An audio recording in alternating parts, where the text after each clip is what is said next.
শিরোনাম দেখে অবাক লাগলেও এটি এখন বাস্তবতা। আমাদের মস্তিষ্কেও জমছে মাইক্রোপ্লাস্টিক।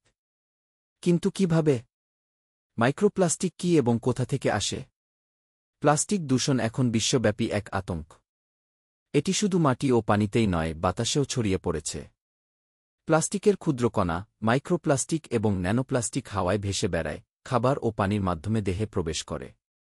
প্রধান উৎস 7টি: সিনথেটিক পোশাক, টায়ার, প্রসাধনী, ডিটারজেন্ট, রাস্তার ধুলো, প্লাস্টিক কারখানা, সমুদ্রের বর্জ্য।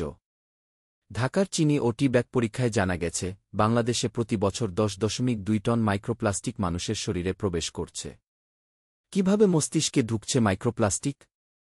আগে ধারণা ছিল মস্তিষ্কের ব্লাড ব্রেইন ব্যারিয়ার এই ক্ষতিকর কণাগুলোকে আটকে রাখতে পারে। কিন্তু সাম্প্রতিক গবেষণায় দেখা গেছে মাইক্রোপ্লাস্টিক সহজেই এটি অতিক্রম করতে পারে। প্লাস্টিক ফ্যাটপ্রেমী, তাই খাবারের ফ্যাটের সঙ্গে এটি দেহে প্রবেশ করে। বাতাসের মাধ্যমে নাকের অলফ্যাক্টরি বাল্ব ব্যবহার করেও মস্তিষ্কে পৌঁছায়। এর ক্ষতি কি? স্নায়ুর ক্ষতি, প্লাস্টিক কণা নিউরোডিজেনারেটিভ রোগ যেমন ডিমেনশিয়া বাড়াতে পারে।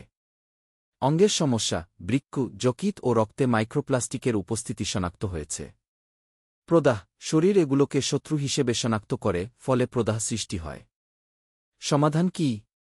প্লাস্টিকের বিকল্প ব্যবহার করুন, যেমন পাটজাত ব্যাগ। অতিরিক্ত প্লাস্টিক পণ্য এড়িয়ে চলুন। ঘরের বাতাস পরিষ্কার রাখতে নিয়মিত পরিষ্কার করুন। প্রাকৃতিক খাবার খান, প্রসেসড ফুড কমান।